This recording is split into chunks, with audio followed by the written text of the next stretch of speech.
Welcome everyone to the next panel discussion in this fantastic event. My name is Sean Godoy. I am founder director of a property consultancy called Divercity Property Solutions, and I'm also co-founder of the South Africa and umbrella organization Proptech Africa associations. I'm super passionate about Proptech and its impact on global real estate markets, and obviously particularly passionate about sub-Saharan Africa and South Africa, where I'm based. It's fantastic to welcome you to this panel discussion on quite an important topic, which is nurturing the next generation of Proptech, accelerator and venture. So obviously, if you want an industry to succeed, you've got to support it and water those green roots and shoots as they come up. So I'm looking forward to jumping into the discussion, and I believe we're going to kick off.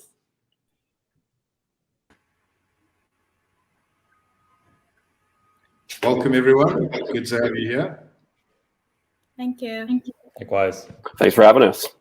Awesome. Looks like we're all loud and clear, so we can kick off. So just to get us started, I'll briefly intro our panelists and then ask them to give a brief introduction around their personal background and work background, their organization and their role within that organization, and briefly how they achieve their objectives. So today we have Sethebe Manake, CEO of GoSmartValue from Botswana.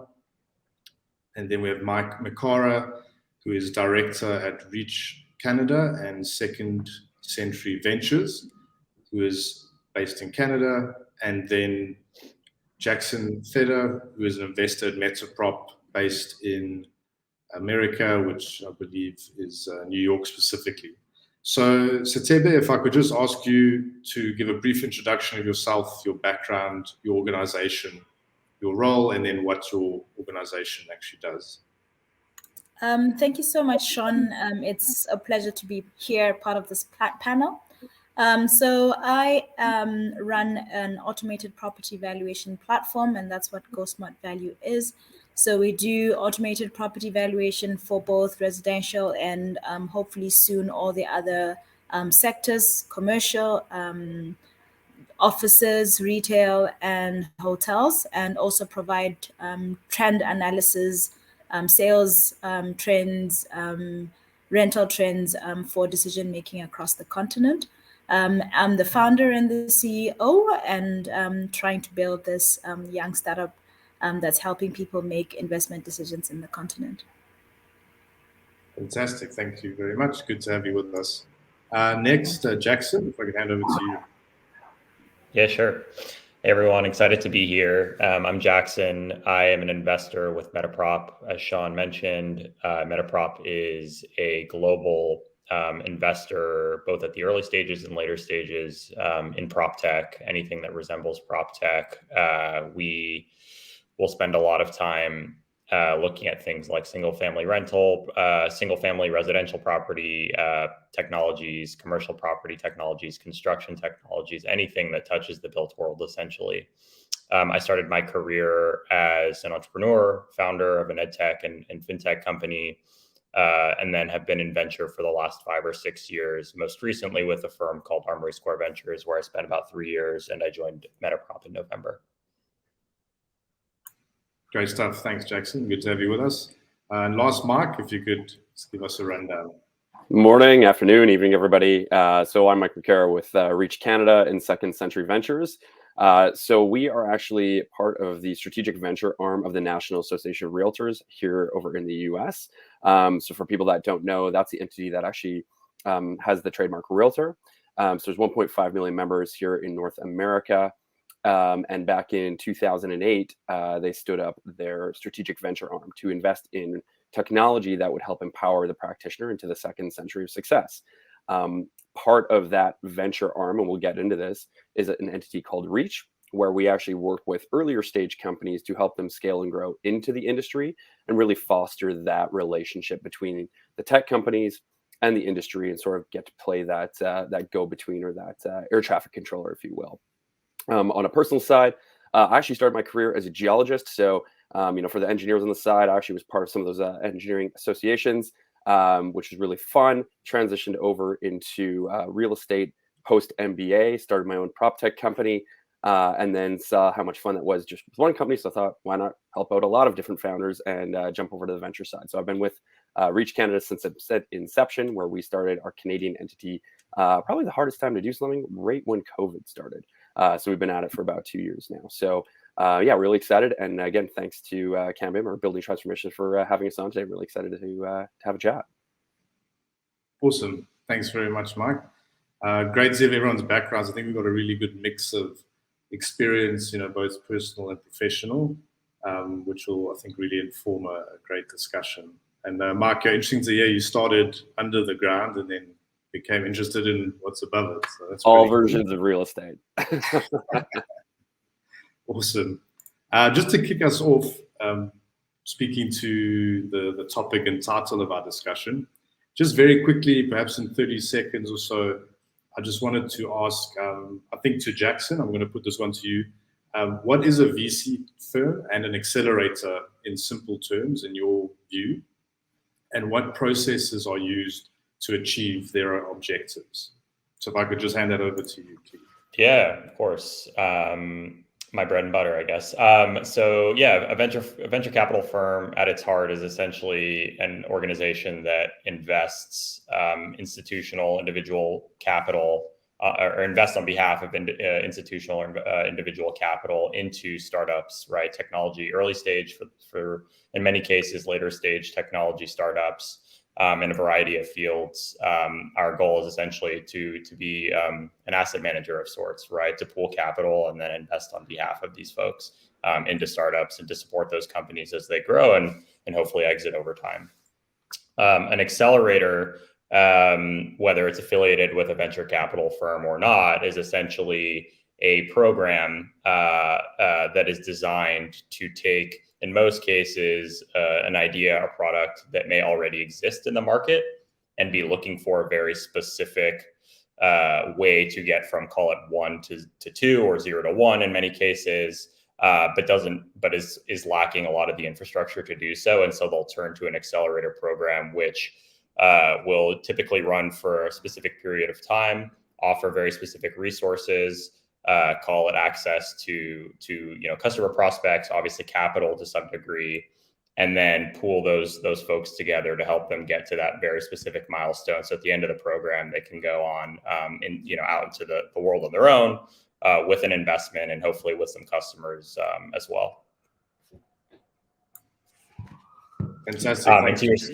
And just quickly to your second, as far as objectives or processes for achieving those objectives. I mean, from my standpoint as a venture investor, a lot of it is deal flow oriented, right, and relationship oriented. So it's a function, which are both connected, but it's a function of establishing relationships with all of our key partners, whether they're LPs, whether they're strategics in real estate, or current or future founders. And using that as a way to connect folks. Essentially, I think of venture investors as sort of a relationship node between different partners. On the accelerator side, it's a little bit more, I think, structured or programmatic in the sense that you have a very specific program that you're running, right? A specific timeline, a cohort of companies, and usually partnerships with folks in and around the space or the theme of the accelerator. To help the companies in those cohorts achieve their goals. And so it's usually week to week, month to month types of programming. Fantastic. Thanks, Jackson. Those are great, I think, descriptions of what a VC firm is and what an accelerator is. And it's quite clear that they are absolutely crucial to nurturing new startups, new entrepreneurs within a space, perhaps a specific industry, like we have here with yourselves. And we obviously understand their place in the industry and what they do and how they do it. So that's fantastic. Just to move on speaking to the topic of nurturing this talent, these startups, these entrepreneurs, Sethebe, I just wanted to start off with you and ask, what are the key challenges PropTech startups can face in the early stages? So, for example, perhaps raising funding, connecting with stakeholders, or how to talk to the real estate industry. But if, in your experience, what do you think those key challenges are? Yeah, I think just drawing from our experience, one of the few major issues or challenges that we're having is in relation to uptake or PropTech adoption. That for me, I think somewhere there is access to the real estate industry simply because of my experience, but it's not an easy conversation. You find that there's a lot of concerns around the viability of the technology, the adoption of it. There's a lot of concerns around jobs being taken away from real estate professionals, and just the perception of PropTech as a replacer as opposed to an aider. So there's that perspective that comes into place. And then there is challenges around when you're now going into your client base, the amount of time that it takes for decision making. I think in real estate, we're all used to decisions that take months and months and months. But with the adoption of PropTech, it really shouldn't take that long. If something is solving a problem that exists, it should be much easier for it to be adopted within the corporate space. And what we have experienced here is that the review of the technology, the vetting of it, and all of that kind of stuff, the onboarding by the corporates takes a little bit longer than it's necessary to take on. A few other challenges would be access to funding. I think there's a key thing here in terms of what the market expects and the level of commitment that they're able to bring in at early stage, that they expect this high level technology versus using something that's still at POC stage, so that you can have sufficient traction to get the traction. So it's a bit of a catch-22 all the time of how much building do you take before you start testing it in the market, and who's prepared to go on a limb for you. I mean, in Botswana, for instance, going on a limb is not an easy thing, especially when it comes to technology. It's a very tough thing to push on.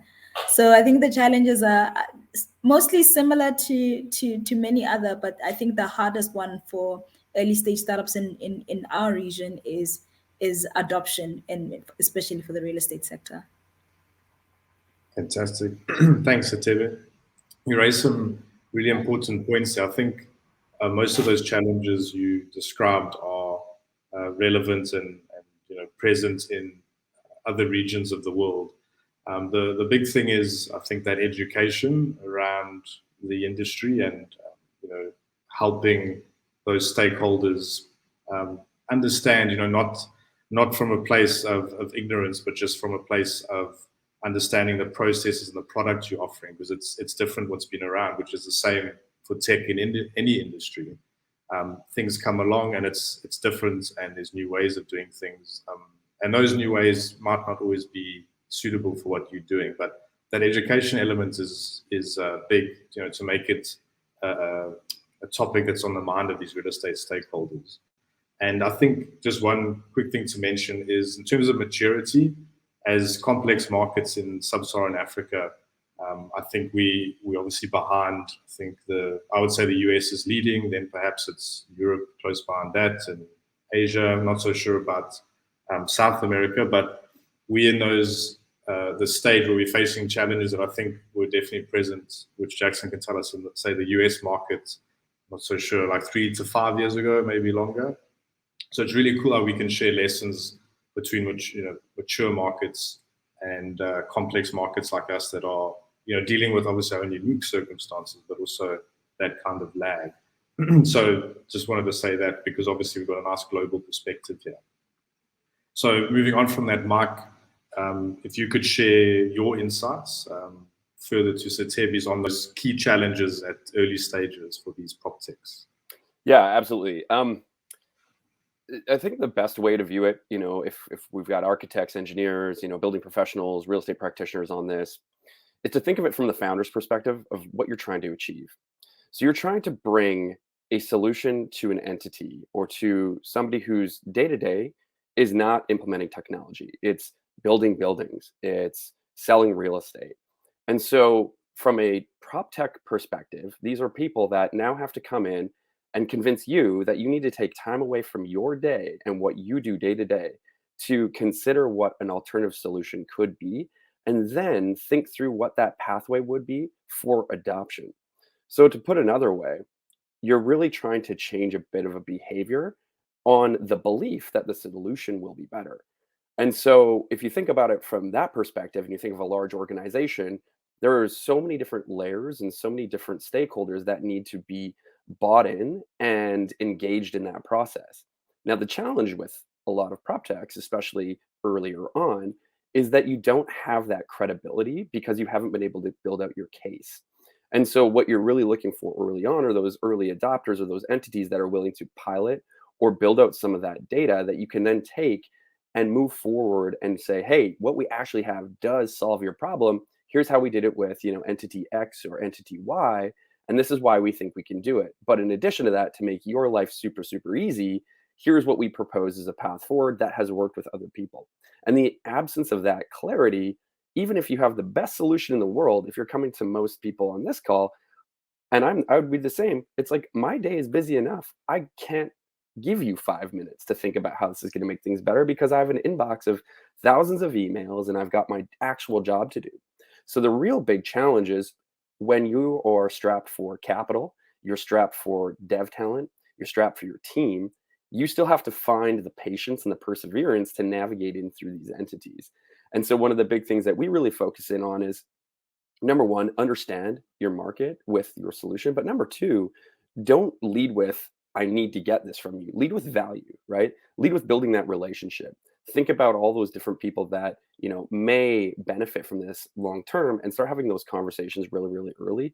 Because the hardest thing to do is when you're running out of money, come and be like, I need this paid pilot just to make it work, right? That's a recipe for disaster. And, you see a lot of people, especially first-time founders, getting into that predicament. And so, the largest challenge is not necessarily building the solution. It's more of finding that pathway in which you actually don't dry up your cash reserves going down the pathway forward. So, but yeah, there's a number of things, and I think that's why you see a proliferation of accelerators, incubators, great sort of different foundational entities at the community level to help empower that startup mindset. That's all I got. 100%. Fantastic. Thanks, Mark. Some really good points there. It's something I'm going to come to in a minute, but speaking to the role of VC and accelerators and why they're there and why they're so necessary to unlock all this value and this exciting activity and get people on the right pathway. So yeah, thanks very much. I think those are some great perspectives on what prop techs are facing. Jackson, leading on from that, is there anything you'd like to add to those challenges? I mean, it can be quite broad, but I guess the key challenges can be the same, but your insight would be great. Yeah, of course. Really good points already. So only a few things I would add, which are related. I mean, from an education standpoint, I think, and this is sort of giving the US perspective, I think for the most part here, a lot of it is just really comes down to like investor education as well. Like prop tech is a global industry, right? There are lots of different applications for it across the world, but when you're trying to raise capital, I think the initial hurdle, at least we've seen our early stage companies get over when raising additional capital, is when speaking to investors, making sure those investors actually understand the market, right? And not prop tech is nuanced and it's quite complex, and there's a lot of different underlying segments to it. And so I think that's one kind of key hurdle to get over from an educational standpoint. To the local nuances standpoint as well, like it is a global industry, but not all prop tech can be applied, globally initially, right? And so that's why you see a lot of the same models, to your point earlier about, Africa adopting some of the models we've seen in the US 3 to 5 years ago. Why you're seeing that now is because it's, the market is matured enough to the point where a local entrepreneur who really understands the nuances of that market can go ahead and build. And then the last thing I'll just say is we like to think when trying to get over stakeholder friction, right? When talking to those initial customer prospects, like thinking about, is your product a net new or replacement product, right? So is this something that is replacing something existing, or do you have to basically educate the stakeholder in an entirely new product segment, which is obviously a much bigger challenge in segments like construction or really any areas of Proptech. Great stuff, Jackson. Thanks. Some really good additional points there. And I agree, there's been some great points put forward by all of you so far. So thanks a lot for that. I like that last comment on net new. I think that's quite interesting because there's obviously varying levels. Because a big thing is that stands out to me is that how to speak to, engage with real estate stakeholders on the right level. And then, I mean, you need to understand where your product fits in their world to help them understand. Just a perspective I was thinking about. But thanks a lot, guys. That's great. Excuse me. So moving on to the social, obviously, theme of the overall event, I wanted to just discuss some of the key social or wider ESG challenges that the real estate industry is facing as part of overall sustainability. So, Sethebe, if I could start off with you, I'd just like to put that to you and get your thoughts on those key social or ESG challenges within the real estate industry.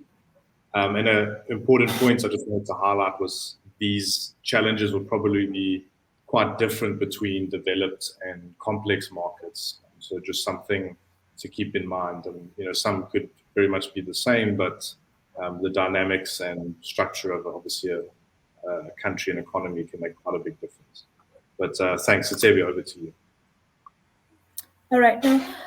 You're absolutely right. There will be differences, but there's across the continent, there's the large ones where you talk about how Proptech can solve things like affordable housing and access to finance, and then just the automation process, making things easier, making information more transparent. And then there's the other ones that have to do with the real estate professional themselves. So for me, there's this basic thing of after COVID, everybody being able to get the full quality of life, to be able to experience life that is balanced, the life that is, and that's really what the social aspect is. And if we're looking at what kind of the real estate professional will exist in the future, then technology takes us there faster. I mean, in terms of the amount of time that one has to engage to do a particular task, and achieving these operational efficiencies, these are things that Proptech is able to generate. I mean, when I look at our experience, and basically part of our solution is for the property valuer to be able to reduce the amount of time they spend doing valuations. And essentially, the most tedious part of the process is accessing the information, going to the deeds office, comparing it with this and that, and doing multiple inspections and all of that. If that part is automated, how much time do you spend on doing a valuation, and how much more efficient are you, and how much more healthier are you in terms of allocation of time and things like that? So I think as much as we look at ESGs, in terms of being environmentally responsible, if we're looking at the impact on climate change and all of that, there's also the impact on the professional that definitely Proptech does deliver on. And there's a great opportunity, especially for, I mean, we know real estate, to propel, to succeed in it historically, you'd have to have a lot of experience in it. You trust the gut feel. The most experienced professional is the one that everybody leans on in terms of information. But with technology, it offers equal opportunity for anybody who's in the sector, for them to be able to practice with the same kind of information. We have that transfer of knowledge to even graduates who can be able to do more. So there's plenty that comes out of Proptech, and like Mike already said, there's too many nuances, there too many things that Proptech can be applied on, and all of them are positive, or on the positive end of us achieving efficiencies, being environmentally friendly, achieving that social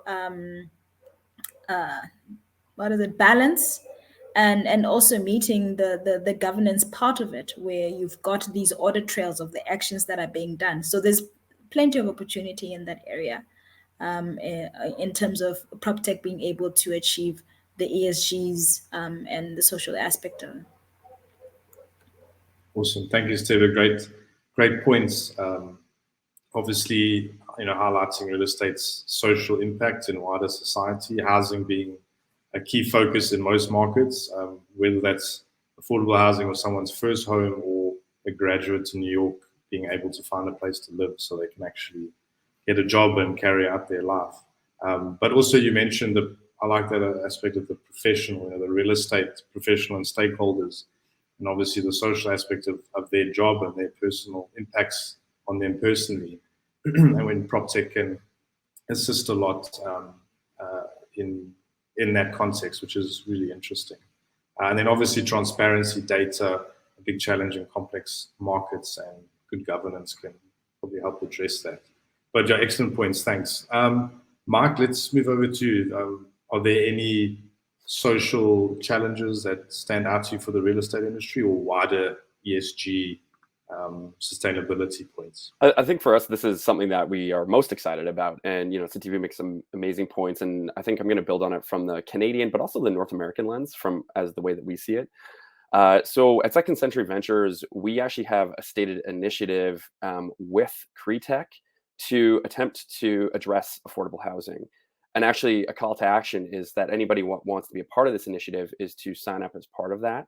And really, for us, it's trying to not only look at it from the tech perspective, but really to harmonize the ecosystem to focus in on affordable housing, and trying to effectively build more roofs and make it more effective in getting people in housing.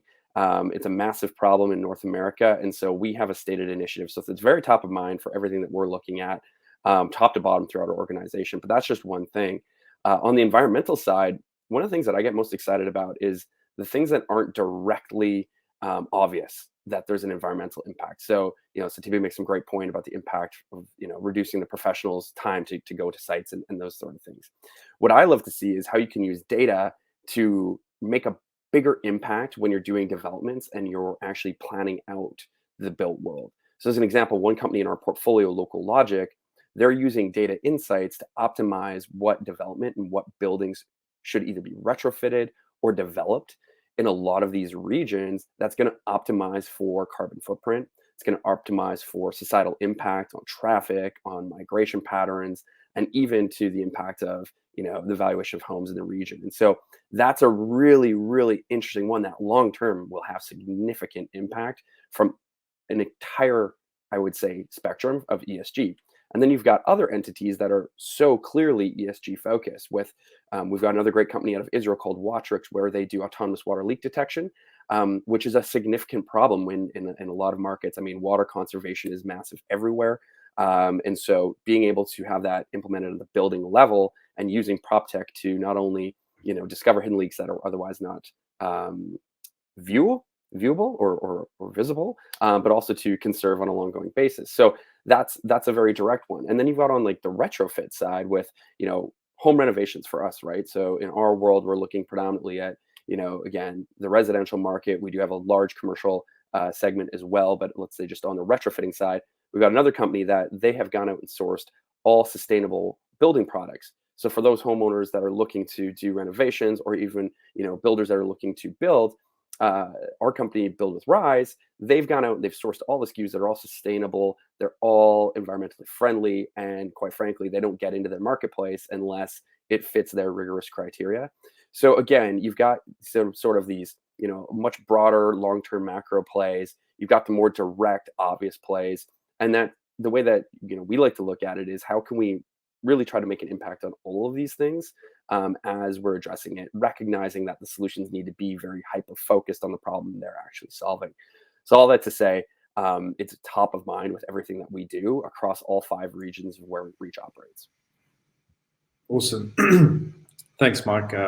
great to hear your excitement and obviously the focus of your organization on this, really crucial. It's not a trend, it's probably just a crucial focus or crucial issues that have just been highlighted in a very different way, and it's great to see the movement coming from that. And you made some great examples of that, the social and environmental activity we're seeing within its real estate, but Proptech out solving it, because the negative social and environmental impacts of real estate, I think are quite obvious, but that provides such an opportunity for Proptechs and innovative businesses to address those, and kind of gives you the opportunity. It's maybe a bit corny, but to do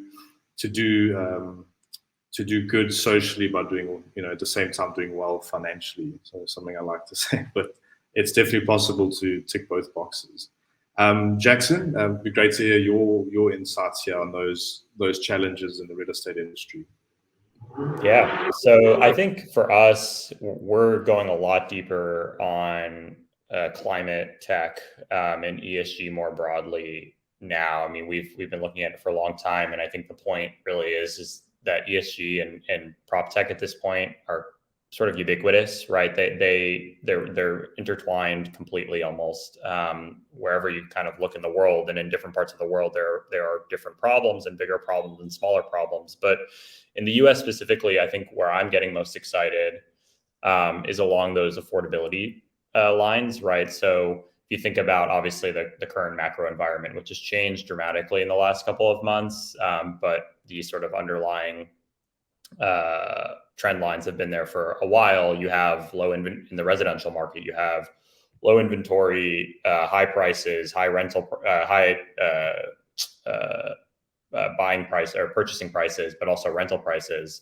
And now you have, increasing rates. And so you're having all these conflating factors that are just contributing to an already bad affordability crisis in the US and elsewhere. And so we like to think of, they're the classic sort of ESG plays in commercial residential. It could be smart buildings. It could be ways to better measure ESG data. But when we think about sort of new models of home ownership in the affordability along the affordability lens, we think of things like rent to own, right? So companies like Divvy Homes in the US that have basically made it easier to unlock equity without as much of the upfront cost, and then ultimately become a homeowner while still paying rent back on a month-to-month basis. We've seen that not only in the US, but we've recently invested in a company in Latin America that is basically doing that same thing, but for the Latin American market, because in Latin America, the same problems exist, but they're even they're exacerbated by things like higher percentages allocated to down payments, right? So you're expected to put more money up front than you would be in the US. And obviously it's a different sort of macro cycle down there. So I think these are global problems. I think it's interesting to our point earlier about seeing success stories in specific markets being applied elsewhere from different companies and from founders who understand those local markets best. Is one interesting way to look at it, and something that we're focused on going forward as well. Awesome. Thanks, Jackson. I totally agree. It's very front and center. I think about a lot of the activity within Proptech is these ESG principles or goals. And I mean, that it could be, like I said, those challenges were present. And, before there was perhaps a really intentional drive to focus on them. They were already doing that because they were such pressing issues. And I think you spoke to a lot about housing. And I think when people think about social impact in real estate, I think housing is one of the things that comes front of mind. And it's interesting, the comparison. We have housing crises everywhere. I lived in London for a while, and it's that whole affordability issue. So, you'll be a educated young professional. Housing is still a big issue for you. And same, I suppose, in New York and places like Toronto. On the flip side, in countries with high levels of poverty, that problem can be a lot more pressing as part of wider social issues. But things like rent to own, it's interesting, that can make a massive difference in developing developed cities with very, very high average prices. And on the flip side, in a complex market, it could give someone the chance to own their first home, their first assets, and probably the first in their family to do so through innovative finance products, because different finance products are, I think, the key to a lot of this. Not the only key, but in various African countries, mortgage markets are very small.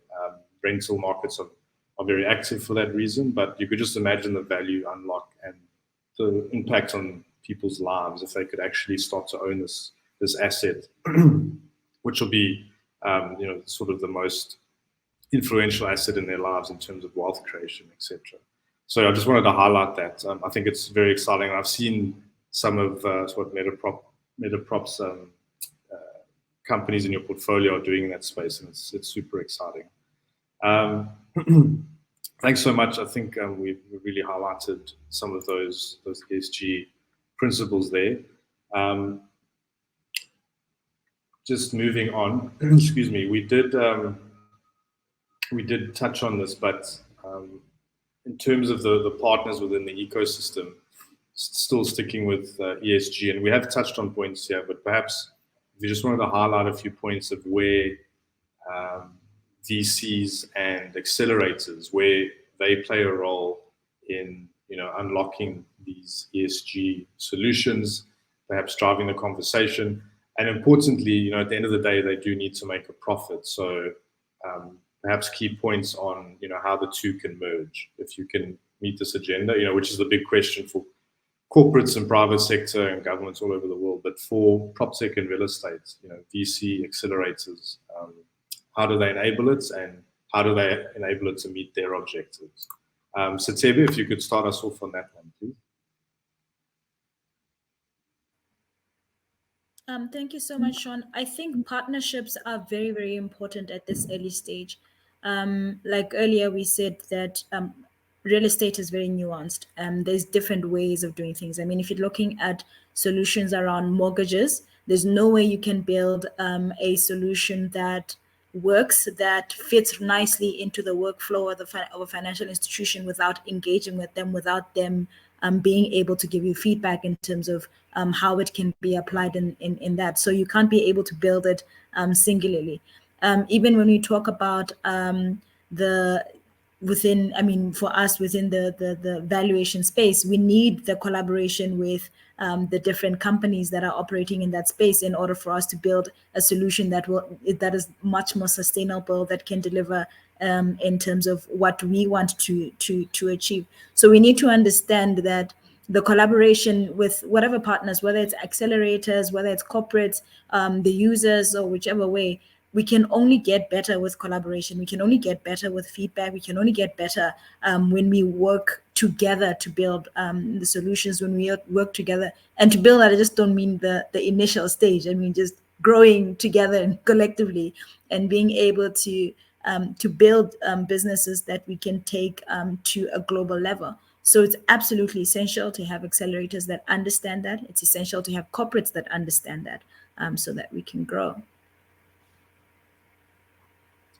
Great, thanks, Sethebe. Great point. So at the end of the day, there's the wider macro ills that we obviously trying to address, but by enabling business to grow and scale, you're giving them more sort of ammo to address these problems, and you're creating value, creating jobs, etc. So that's fantastic.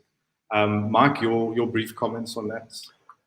Yeah, Sethebe makes, again, great points just to build on that. So for us, because we are both an accelerator and a venture fund, because that's now our stated objective to move forward with and have those be some thesis that we're driving ahead with our decision-making criteria, it's all part of the conversation. And so the conversation on the partnership side is, yes, what solutions, what challenges are you facing? How can tech perhaps, fill that void? But additionally, what are you doing on that ESG side? What are you contemplating? What challenges are you seeing there? And so starting the conversation with our partners and our members and really getting their feedback to help then drive back what solutions we need to be evaluating and bringing through our program. And so again, the place that we get to play is a very privileged spot where we get to effectively see both sides of the coin, We get to see, what the industry is demanding, but also get to go out and talk with the founders and really understand how they're solving those problems and marry them together. And so for us, when we're looking at how we solve this moving forward and the impact that partnerships have, it's always part of the conversation. That even goes into the VC world as well. And so when we're talking with, our VC partners, because obviously, typically it's not just one firm cutting a big check in these companies. You're coming in as typically parts of a syndicate, and usually venture funds are working, on deals, I wouldn't say together, but they're, putting dollars in collaboratively. It really is, understanding what their initiatives are as well. And so when we have companies coming through, it's not just understanding, who those corporate partners might be or who their market might be, but really understanding who those ideal venture partners would be. Because at the end of the day, when you invest into a company, you become family, right? And some families are a little bit more dysfunctional than others. And so, you really need to understand, do you have aligned objectives and aligned goals as you move forward? Because these things don't just happen overnight. You don't just start a company one day and then exit the next. These are typically long-term relationships. And so, when we're viewing this, because it's part of our conversation, it's ensuring that, again, finding that right fit from start to finish across all aspects of partnership, which again makes, I think, our job more exciting, because then we had to go and ask those questions. So today I'm going to ask Jackson, hey, what's going on at MetaProp? Literally this afternoon, we're going to hang out and I'm going to ask him about this, and same thing with yourself, Sean, and Sethebe. We're going to chat later, and I want to learn this, because then that helps us be more effective at our role. So needless to say, again, I think in any aspect of real estate, it's all about the relationship. And with that, the partnership that comes thereafter. And so for us, it's always near and dear to everything that we do.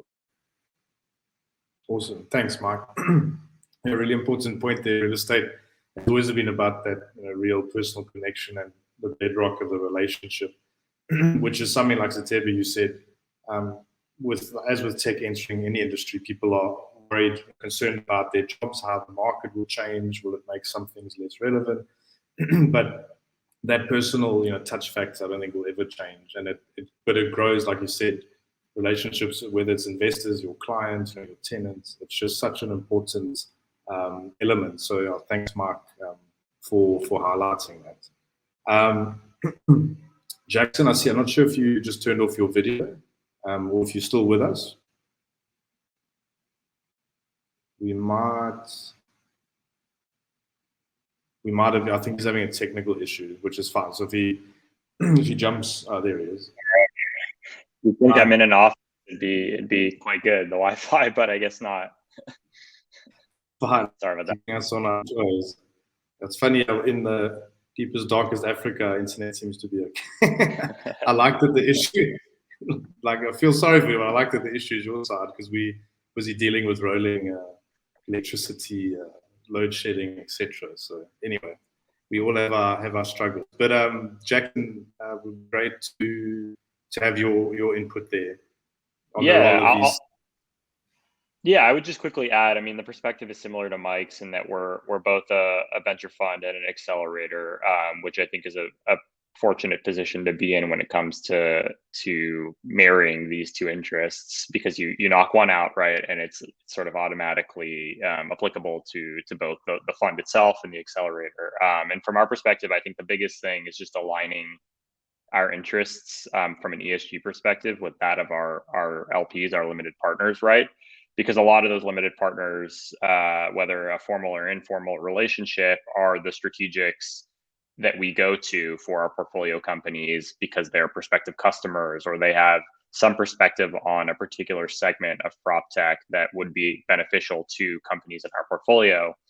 So to the extent we can align those interests with prospective and current LPs who have ESG mandates or are interested in ESG going forward, which many are, that makes it a lot easier for us as a fund interested in pursuing that strategy to support portfolio companies, whether through the fund directly or the accelerator program.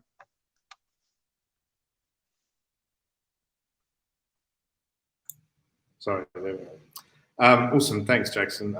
I think we've had some really cool insights here into understanding venture capital, which is very complex. Like you said, Mark, when you become an investor, it's not really a sort of remote passive thing most of the time. which is what people might think. So VC is like very complex and quite exciting, and it can mean different things. And obviously the role of accelerators being, intentionally more hands-on.